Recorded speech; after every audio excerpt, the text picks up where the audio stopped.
This video is less ironclad, airtight, well-researched video essay, and more so relaxed, informal, natural philosophical waxing.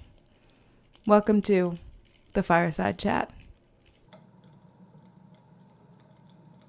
A couple years ago, I was spending hours on my phone. I would get home from work and just scroll for hours and hours and hours.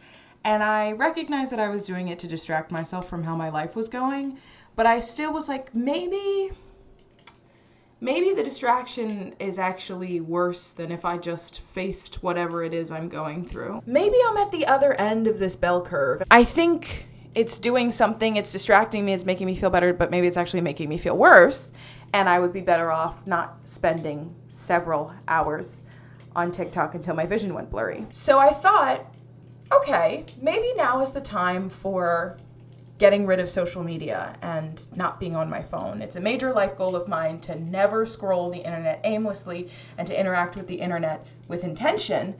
And maybe the worst, darkest time in my life was a great time to start that. So I went down a YouTube, Reddit rabbit hole of people who had done dopamine detoxes, no social media for a year, what I learned.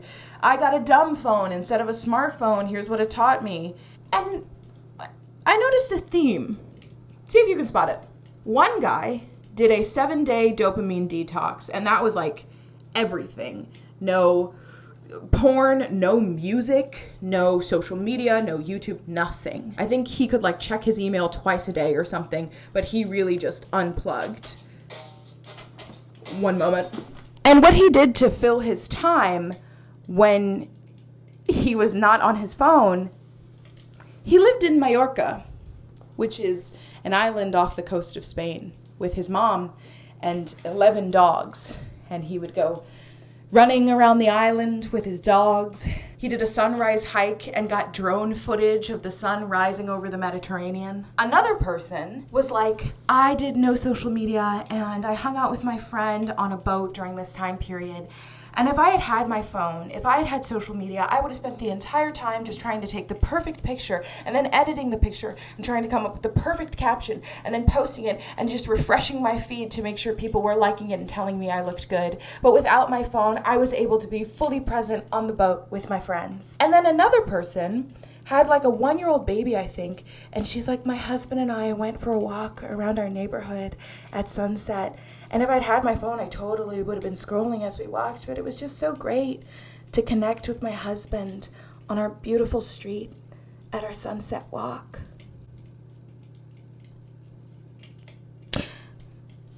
Now you see me, if I put my phone down, took a good hard look around, I would not have seen the sun rising over the Mediterranean. I would not have been on a boat with my friends. I would not be on a sunset stroll with my husband and our little family. You see, me, I would have seen that I had left New York to move back to my hometown in the floor-to-ceiling wood-paneled walls of my grandmother's spare room, working multiple minimum wage jobs during a, hopefully, once-in-a-lifetime viral global event. And that's what I realized. I think there are two kinds of phone addiction.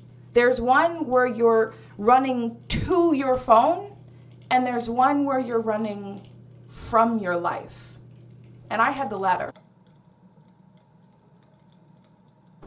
You see, with type 1 phone addiction, the phone addiction itself is the problem. If you are able to put your phone down and have a life that you fully enjoy just waiting for you on the other side of your screen, then you probably have type 1 phone addiction. But with type 2 phone addiction, that high single-digit, low double-digit screen time is a symptom of a separate problem. Now you might be saying, Zoe, 5 hours on your phone is 5 hours on your phone. Addiction is addiction. Why the distinction? And that's because I think there are two different ways to treat it. And a lot of the discourse and research and tips and tricks to reduce your screen time and your dependence on your phone have to do with type 1 phone addiction. Putting your phone in a lockbox, putting your phone on grayscale, understanding algorithms, interfaces, color schemes, the lottery-style reward system that the companies use to keep you scrolling your life away helps with type 1 phone addiction. With type 2 phone addiction, I don't really care about my phone. I would happily throw my phone into a volcano if on the other side of it there was a beautiful life for me to live. The point at the end of the day is not just to reduce your screen time.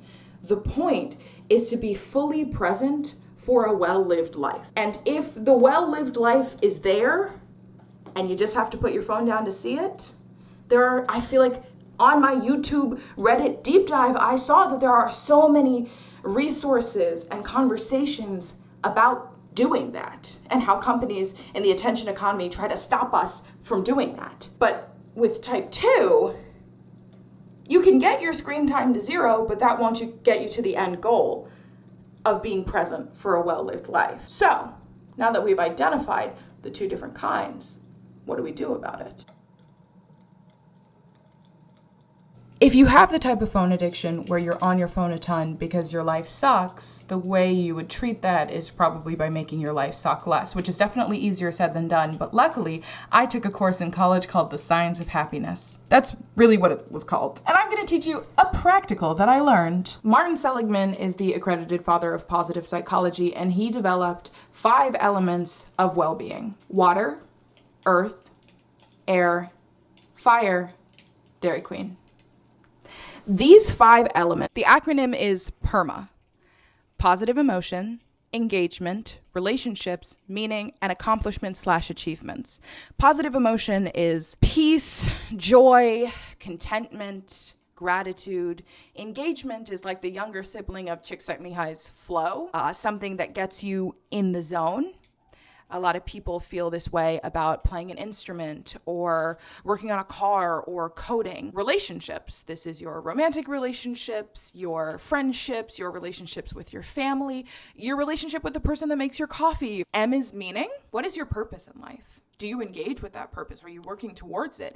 Even if it's not some grand, I am meant to be on this earth for X purpose. What makes you feel connected to a purpose? Is it giving back? Is it loving the people around you? Is it taking care of people when they're sick? A is accomplishments/achievements. And as it was explained to me, the difference between an accomplishment and an achievement is that accomplishment is a sort of day-to-day thing. You can accomplish a to-do list. You can accomplish a baking task. But achievement is like a bigger life goal, like buying a house or having a family or becoming a doctor. And something that we did in the class is write down and actually pursue what are positive emotions that we want to experience and how can we experience them. For me, I love just like a peaceful vibe. When I was in high school, give me some candles, some string lights, some Sufjan Stevens out the speaker, and a journal. Give me an essential oil diffuser with some lavender drops. Baby, it's over. Okay, the peaceful vibe is cultivated. And in terms of achievements, I'm working towards big achievements. For example, this May, I will pay off one of my 4 student loans. It's the smallest one, but it's still one of them. Different buckets are different sizes for different people. Some people have huge meaning buckets, and every day they need to do something meaningful. For some people, it's engagement. They need to do something where they get into a flow state every single day for their well-being. And the way it was illustrated to me is that above each of these buckets is a faucet, and you can turn that faucet on and fill your life with those things, fill your buckets with those things in order to increase your well-being. My problem back in 2021 was that no water was coming out, okay? Straight dust. I would turn the faucet and it would be like, but after several years, I can confidently say some water is coming out. Quite a bit of water is coming out, gratefully. However, I noticed my buckets weren't filling up. How can that be, Zoe, you might say? If you're pouring water into the buckets, they should be filling up unless there's a hole in the bucket. What is the hole in the bucket, you may ask? Well, it's brought to you by today's video sponsor, mental illness. If I'm too depressed to care about what's happening to characters in a novel, I'm not going to read a book. If I'm too impatient to be patient enough to learn a new song, I'm not going to play the guitar. And if I'm too derealized to make a nature walk feel like anything but a boring video game with bad graphics, I'm not going to go on a nature walk. And even if I were to do those things, I wouldn't reap the benefit because of the hole in my bucket. There are times when you can look up from your phone and see that you have maybe a beautiful life that you could enjoy if there weren't this sort of soundproof glass between it and you. Unfortunately, I am in this current phase. As much as I would love to have gone through all of the phases and tell you exactly how I do it and say, I never go on my phone now. My screen time is an average of about 5 hours. And again, even if I were to force myself to not be on my phone, addiction transference is a real thing. I'm not like an expert, but essentially sometimes if you have an addictive personality, if you've struggled with addiction in the past, or if you sometimes haven't treated the root of the issue, when you stop engaging with one addictive behavior, you have an increased likelihood of engaging with a different addictive behavior. For example, I needed to get off TikTok this week. I was spending too much time on there. I was doom scrolling. There was a lot of shame on my For You page, which I suppose I have no one to blame but myself. But I realized that in the 7 days that I've been off TikTok, I have spent more time scrolling on Twitter than I have in the past year. You see, I gave up Twitter. But going off TikTok, I just sort of logged back into my Twitter for something to do. And though several hours on TikTok is not great, an afternoon on Twitter makes 5 straight hours on TikTok look like a meditation retreat. And so as of right now, I'm giving myself a little bit of grace about my screen time. I'm coping. I'm getting through. But once I get through, you're cut off. And while phone addiction is not great, for my part, it's one of the less damaging ones. So yeah, I'm currently in this phase, and I will definitely make a video about how I got out of it when I do. Whenever that is. So, no, I am optimistic.